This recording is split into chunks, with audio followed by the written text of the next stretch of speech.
नमस्कार दोस्तों, मैं अंकुर उपाध्याय स्वागत करता हूं आप सभी का आपके अपने YouTube channel share market analysis में। शेयर मार्केट पूरी तरीके से इस समय धराशायी हो गया है और इन्वेस्टर्स का पैसा बड़ी बुरी तरीके से टूट रहा है। ऐसे में निवेशक कह रहे हैं कि अब पैसा बचा नहीं है एवरेज करने के लिए, फ्रेश एंट्री के लिए, और लॉस बहुत ही ज़्यादा दिखने लगा है पोर्टफोलियो में। अब समझ में नहीं आ रहा क्या करें, पूरी तरीके से हिम्मत हार गए हैं। देखो, ये शुरुआत होती है जब आप शेयर बाजार में अपनी हिम्मत हारते हो। इसके बाद आप बड़ी मुश्किल से अपने आप को कैसे भी करके कंट्रोल करते हो और मार्केट साइडवे होता है, फिर एक और फॉल आता है, फिर बहुत सारे इन्वेस्टर्स निकलते हैं मार्केट से, लॉस बुक करने लगते हैं। पीक तब होता है जब हर एक व्यक्ति यही कहते हैं कि शेयर बाजार तो जिंदगी भर के लिए खराब हो चुका है, यहां पे कभी किसी का पैसा नहीं बनता, मैंने लॉस बुक कर लिया और मैं जा रहा हूं। वो पीक होता है गिरावट का और वहीं से तेजी शुरू होती है। फिर इन सब में समय लगता है। आप इस गिरावट को थोड़ी देर के लिए भूल जाओ और तेजी में आओ।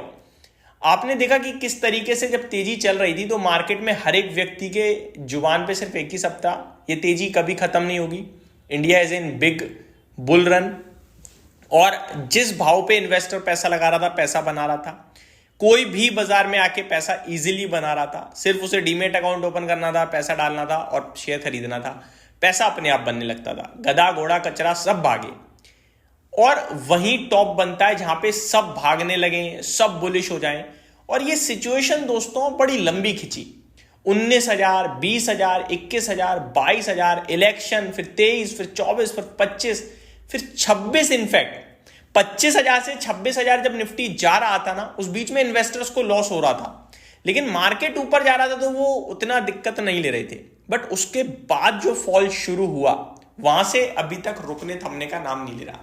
और अब 10 में से 3 ऑलरेडी बेच चुके हैं, 3 बेचने की कगार पे हैं, और बचे हुए 4, उनमें से एक आध कुछ एवरेज कर रहा है, एक आध सोच रहा है कि थोड़ा और गिरे तो एवरेज करूं, और 2 बस कैसे भी पकड़ के रखे हुए हैं शेयर को।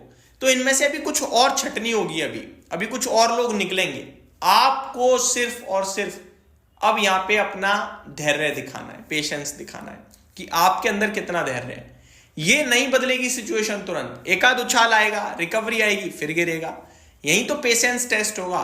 ऐसे दर्द देते देते देते एकदम मरहम लग जाए तो फिर तो बात ही अलग थी शेयर बाजार में। ऐसा नहीं होगा, आपको ऐसा लगने लगेगा कि यहां पैसा ही नहीं बनता, उछाल आता है वापस गिर जाता है। ऐसा होगा मार्केट में। अभी तो ये वन साइडेड क्रैक हो रहा है, झेल रही है पब्लिक। अब एक उछाल आएगा, फिर उछाल में लोगों को लगेगा ठीक है रिलीफ मिला, और फिर पिटाई पड़ेगी। वहां वो बर्दाश्त नहीं होगी। कभी कभार होगा कि निफ्टी उछल रहा है लेकिन आपका शेयर नहीं उछल रहा, वो बर्दाश्त नहीं होगा। तो मार्केट में गिरते गिरते समय पोजीशन नहीं कटती। गिरते गिरते समय तो सबका दिमाग कहता है पूरा बाजार गिरना है, मौका है मौका है मौका है। लेकिन जब मार्केट साइडवे हो जाता है और शेयर्स टूटने लगते हैं ना, तो पेशेंस लूज होता है। तो ये जो सिचुएशन देख रहे हो, ये अभी आपको लग रहा है वर्स्ट सिचुएशन है, तो आप गलत हो। चीजें बहुत अलग अलग लेवल पे खराब होंगी अभी। अब कौन उन सारे चीजों को टिक पाएगा, समझ पाएगा, देख पाएगा, बैठेगा, वही पैसा बना पाएगा। इन सब चीजों में अगर आप सोच रहे हो कि 1 साल से कम लगेगा तो गलत। कम से कम 6 महीने जाएंगे। ये तो क्वार्टर ही खराब हो गया, अर्निंग्स ही नहीं थी। क्वार्टर 3 में हर कंपनी ऑलमोस्ट ये जरूर करिए कि H1 से H2 अच्छा होगा, तो क्वार्टर 3 देखते हैं भाई। क्वार्टर 3 अच्छा है तो कुछ इंप्रूवमेंट जरूर दिख जाएगी आपको मार्केट के लिहाज से। और जिन कंपनीज की अर्निंग्स में दम है वो रिकवर करेंगी हल्का फुल्का पहले, बाकी तो पता नहीं कब होगा माहौल। तो अब यहां पे ट्रेडर वर्सेस इन्वेस्टर्स पे आता हूं मैं। देखो, ट्रेडर मेरी नजर में इस समय वो है जो अगले 3 महीने या 6 महीने के लिए बाजार को देख रहा है, और इन्वेस्टर इस समय मेरी नजर में वो है जो मोर देन 1 ईयर का सोच रहा है। पैसा लगा हुआ है, लॉस देख रहे हो मत देखो। लॉस वो नंबर है, वो बदल जाएगा कभी भी। जब तक आप बुक नहीं करोगे, वो आप प्रॉफिट में थे, प्रॉफिट से आप लॉस में आ गए ना, तो प्रॉफिट का नंबर बदल के लॉस में आ गया, ये लॉस का नंबर प्रॉफिट में बदल जाएगा। ये मत देखो। कंपनियां पहले भी गिरती आई हैं, आगे भी गिरती रहेंगी, लेकिन वो तेजी जो है वो परमानेंट है, मंदी जो है वो टेम्पररी है, ये समझो। तो जो ट्रेडर है उसके लिए तो चिंताएं हैं। आपने अपना पैसा नहीं लगाया है, लेके लगाया है तो चिंता है।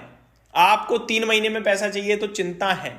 इस बीच में आपको क्या करना है? उछाल में निकलना है। अगर आप ट्रेडर हो तो 3 महीने 6 महीने वाले हो तो उछाल में निकलना है। अगर आप सोचोगे उछाल में कि अब तो लेके और बना लूंगा, तो फिर गलत हो, फिर आप गिरावट में बेचोगे। इसलिए जो उछाल है वह लालच मत करो, लॉस बुक करने की कोशिश करो। लेकिन अगर आपका व्यू मोर देन 1 ईयर है तो आपको क्या करना है? कोशिश करना है SIP के रूप में देखने के लिए बाजार को, कि यार गिरावट हो रही है, अभी तो पैसा नहीं है, काम तो कर ही रहा हूं, तो जब सैलरी वैलरी क्रेडिट हो रही है तो थोड़ा बहुत और लगा दिया, बैठ गया आराम से, कोई बात नहीं। इससे आपका माइंड एक तरीके से काम करेगा सही से, कि हाँ मैं गिरावट में ले रहा हूं। हो सकता है आप ये भी सोच लो कि और गिरेगा तो मैं और ले लूंगा, कोई दिक्कत ही नहीं है।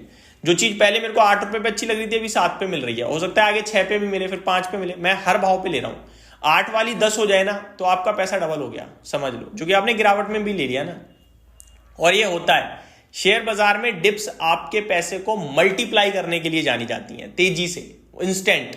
जो लोग शेयर बाजार में इंस्टेंट पैसा बनाना चाहते हैं ना, इन्वेस्टर्स स्पेशली, उनके लिए इस तरीके की डिप्स बनी है। अब इंस्टेंट ऐसा नहीं होता कि आज खरीद के कल, इंस्टेंट होता है कि आप नॉर्मली 12% से बढ़ रहे थे और डिप में आपने खरीद लिया, तो वो लॉन्ग टर्म में आपका 12 की जगह 15 हो गया, सोचो। और ये अगर आपको लग रहा है 3% का गैप है तो बहुत गलत लग रहा है आपको।